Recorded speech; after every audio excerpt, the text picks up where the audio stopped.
In this video, you're going to learn how to ensure your product solves real customer problems.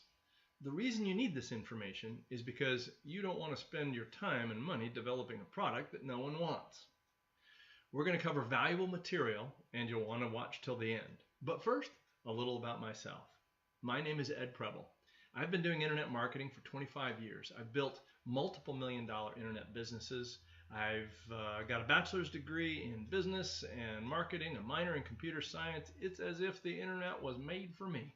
I'm a former university professor of e-commerce, and I authored the textbook that I taught. It's my sincerest hope that I can show you how to achieve huge results in your internet business. If you like what you hear in this video and you want to learn a little bit more, type more in the comment section. Also, you can go to theinternetmarketershandbook.com. That's theinternetmarketershandbook.com, where you can get my book of 79 actions, just like this one, including this one, in fact, that lead to huge results in your internet business.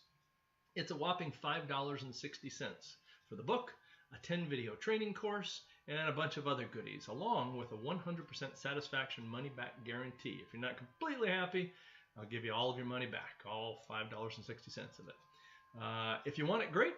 If you don't want it, no problem. There's no pressure. All right, let's dive in here.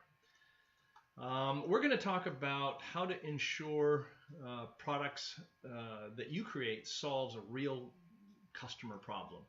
You don't want to spend your time and money developing a product that no one wants, which is why you need to take the time to make sure that your product solves a real customer problem.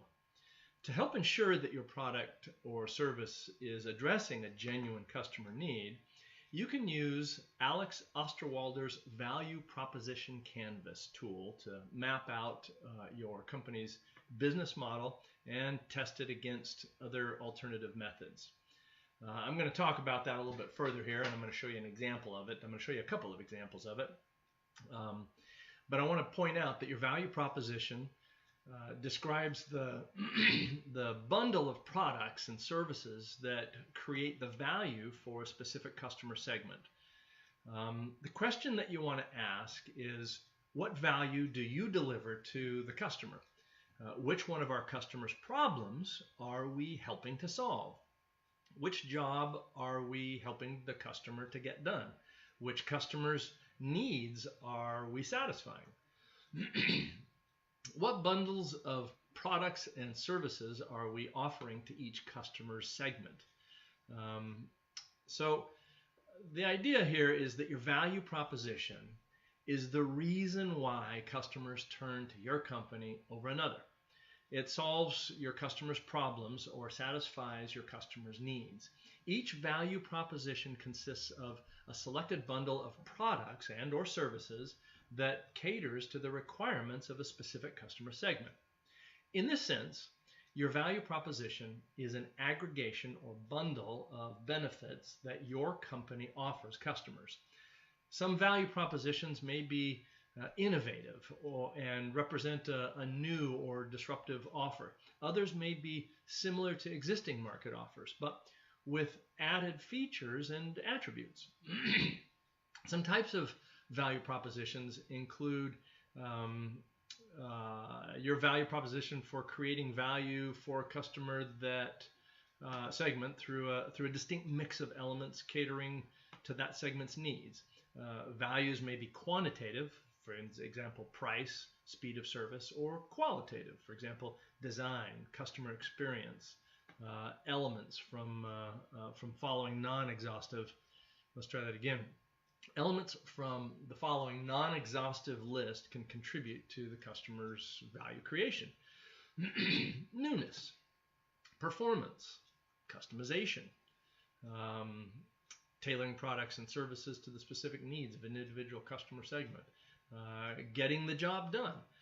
Value can be created simply by helping a customer get certain jobs done. Design. Design is an important but difficult element to measure, but it is certainly a valuable value proposition. Brand status. Customers may find value in the simple act of using and displaying a specific brand. Price.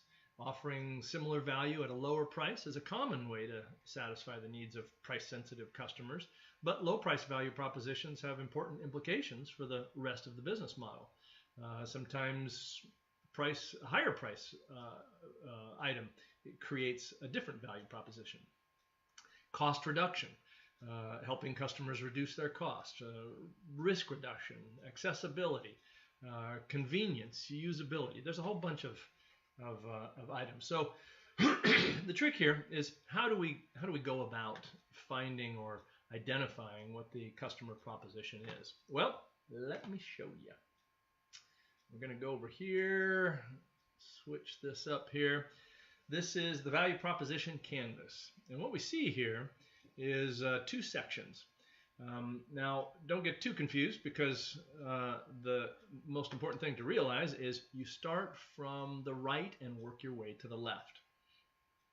So the idea here is we start by looking at the customer. We want to identify our customer. And really the exercise that we do even prior to this is to spend a fair amount of time identifying what is referred to as the avatar, or your customer avatar. You want to identify all the character traits, all of the age, the demographics, everything that you possibly can about your customer. Once you've done that, excuse me here. Once you've done that, you want to then identify the job to be done by your customer. What is the job the customer wants to get done in their work or their life? From there, you go backwards and you look at the pains that are associated with getting that job done. What is annoying or troubling your customer? What is preventing them from getting the job done? And you want to write these down. So you start by making a list on the right of all the jobs that your customer needs to get completed, and then you write down the pains that are associated with completing those jobs. You also write down the gains that are associated with completing those jobs. What would make your customer happy? What would make their life and the job to be done easier? Make as comprehensive of a list as you possibly can. Now you've got not only an idea of what your customer looks like and who they are and what their demographic is, but you also have a pretty good understanding of what it is that they're trying to accomplish, what is difficult about getting that accomplished, and what are the wonderful things about getting that accomplished, the gains. So from there, we go all the way to the left and we start to write down our products and services. We want to take a look at our own products and services that we can offer our customers so they can get their job done. So we'll take an inventory of what we can and cannot do, more accurately what we can do, and we'll write them down. We're going to write everything that we possibly can down. Now from there, we're going to start to create a list of gain creators, as it's referred to here.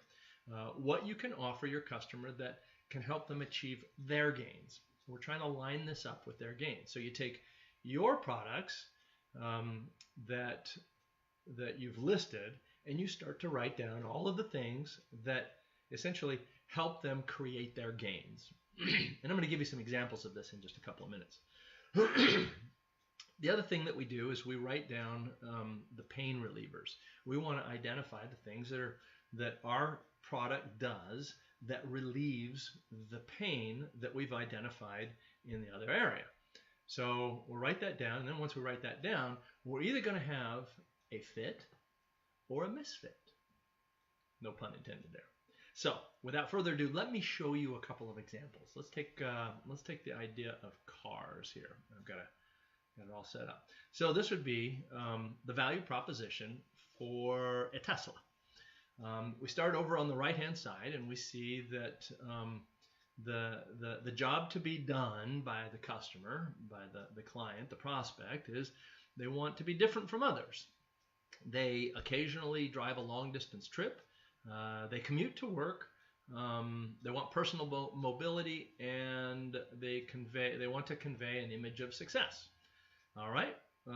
Also, we've identified up here in the upper right-hand corner a little bit. This is just a small segment of what's referred to as the customer avatar. The customer avatar You want to go as deep as you possibly can. But for the sake of this illustration, we've got upper middle class male, 100,000 plus in income.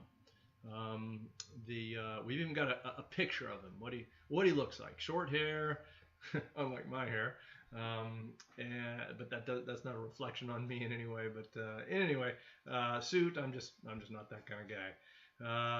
But we have an idea of what he looks like and what his demographic are. We've got a list of the jobs that he wants done. Now let's take a look at the pains that are associated with getting those jobs done. He has to buy before the price drops.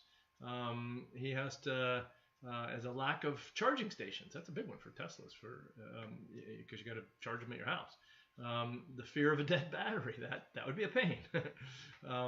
Frequent charging, accident and harm. These would be pains that are associated with getting this job done. Then we want to look at the gains that are associated with them. Brand recognition. A lot of people like Tesla, and driving a Tesla means a great deal. It's a status symbol for people. High safety rating. That's a gain. Seating, 4 to 7.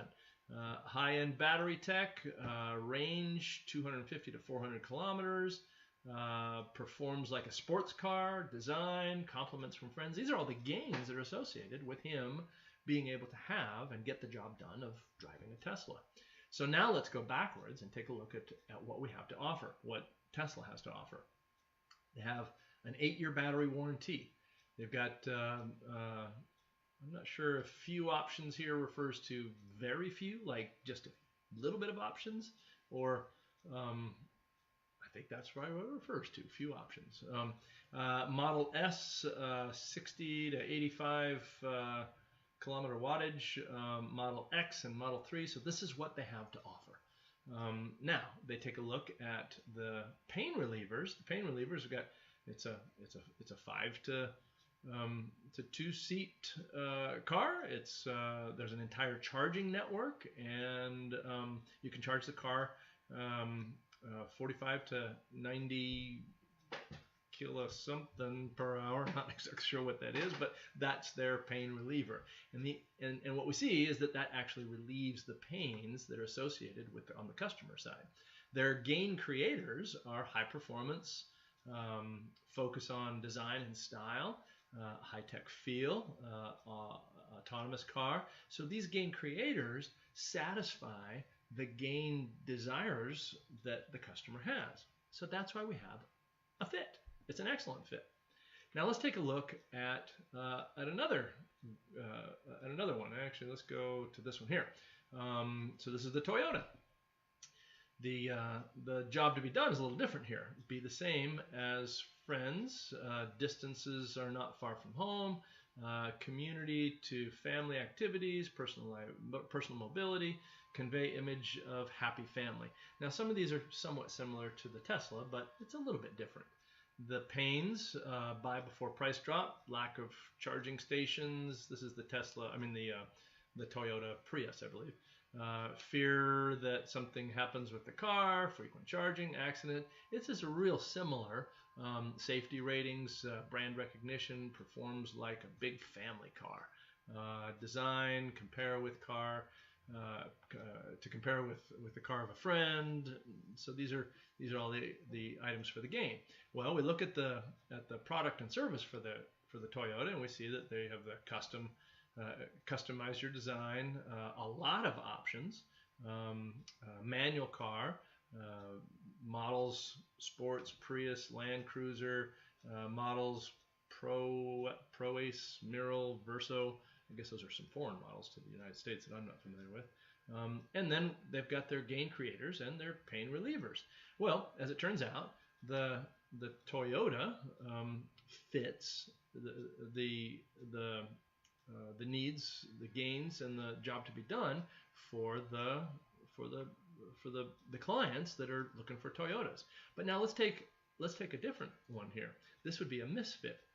So this is essentially the Tesla product with the Toyota, or is it no?